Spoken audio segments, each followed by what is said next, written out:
আজকে আমার মা বড় একটা মিরকা মাছ রান্না করবে। মাছগুলো ফ্রিজ থেকে বের করে নিয়েছে। আরেকদিকে আমি গাছ থেকে সবজি ছিঁড়তে গিয়েছি। প্রথমেই আমি পাকা পাকা কয়েকটা টমেটো ছিঁড়ে নিলাম গাছ থেকে। যদিও টমেটো তেমন ভালোভাবে পাকেনি, এরপরে গাছ থেকে সিম ছিঁড়তে গেলাম। আজকে মাকে বলেছি সব ধরনের সবজি দিয়ে মাছগুলো রান্না করবে। এই শীতকালটা আমার কাছে সবচাইতে বেশি ভালো লাগে, কারণ এই দিনে সব ধরনেরই সবজি পাওয়া যায়। আর আমি সবজি খেতে অনেক বেশি পছন্দ করি। আর কিছুদিন পরেই কিন্তু এই সবজিগুলো থাকবে না, তাই মাকে বলেছি আজকে সব ধরনের সবজি দিয়ে মাছগুলো রান্না করবে। এই তো এখানে কয়েকটা সিম, টমেটো, তার সাথে দেশি গোল আলু নিলাম। এরপরে আমার মা কয়েকটা ডাটাও তুলে নিয়ে আসলো। ডাটাগুলো কিন্তু অনেক মোটা মোটা আর বড় হয়েছে। একটা ডাটা রান্না করলেই কিন্তু পুরো তরকারি হয়ে যায়। এখান থেকে একটা বড় দেখে ডাটা তুলে নিল। আমার মা রান্নার আগে সবকিছু কেটে কুটে রেডি করে নেয়, এরপরে রান্না শুরু করে দেয়। ডাটাগুলো কুচি কুচি করে কেটে নিচ্ছে ডিম দিয়ে ভাজি করবে বলে। তার সাথে এই তো সিম, আলু, টমেটো এগুলো কেটে নিয়েছে। এখন কিন্তু রান্না করবে। কড়াইতে দিয়ে দিল সরিষার তেল। যেহেতু মাছগুলো ফ্রিজে ছিল, আর ফ্রিজের মাছ কিন্তু ভেজে রান্না করলে খেতে বেশি ভালো লাগে। এই তো লবণ, হলুদ, মরিচ সবকিছু দিয়ে মাছগুলো ভালো করে মাখিয়ে নিচ্ছে। এরপরে একটা একটা কড়াইতে দিয়ে ভেজে নিচ্ছে।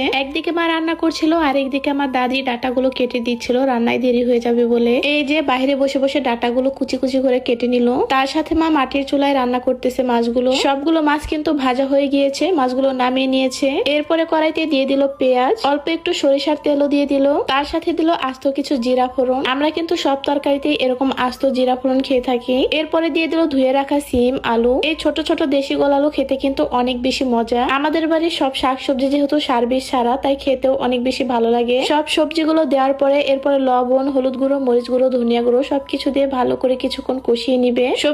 মায়ের সবজিগুলো কষানো শেষ হয়ে গিয়েছে। এবার মাছগুলো ঢেলে দিল এখানে। এরপরে পরিমাপ মতো পানি দিয়ে ঝোল দিয়ে দিল।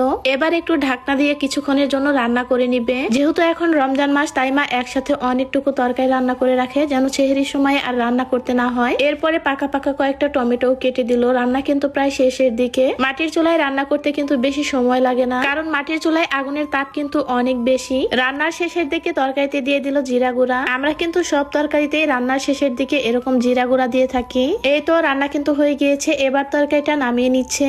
তরকারিটা দেখতেই কিন্তু অনেক বেশি লোভনীয় লাগতেছে। আমার মা কিন্তু খুবই সিম্পল ভাবে রান্না করে, তারপরেও খেতে অনেক বেশি মজা হয়ে থাকে। এরপরে ডাটাগুলো ভাজি করে নিচ্ছিল। এই ডাটাগুলো ডিম দিয়ে ভাজি করলে খেতে খুবই ভালো লাগে। ডাটাগুলো কাটার সময় কিছুক্ষণ পানিতে ভিজিয়ে রাখলে কিন্তু এইভাবে ফুলে থাকে। এবার কাঁচামরিচ, হলুদ, লবণ দিয়ে কিছুক্ষণের জন্য ভেজে নিবে। এরপরে দিয়ে দিল একটা ডিম। ডিম দিয়ে আবার কিছুক্ষণ সময় নিয়ে ভাজবে। মাছের তরকারিটা দেখতে কিন্তু অনেক লোভনীয় লাগছে। এদিকে ডাটা ভাজিটাও হয়ে গিয়েছে। এবার নামিয়ে নিচ্ছে কড়াই থেকে। মাঝে মাঝে মায়ের হাতের এরকম সিম্পল খাবারগুলো খুবই ভালো লাগে। আমাদের মতো কারা কারা এভাবে ডাটা দিয়ে, ডিম দিয়ে ভাজি করে খান, সবাই কিন্তু কমেন্ট করে বলে যাবেন। যাই হোক, সবশেষ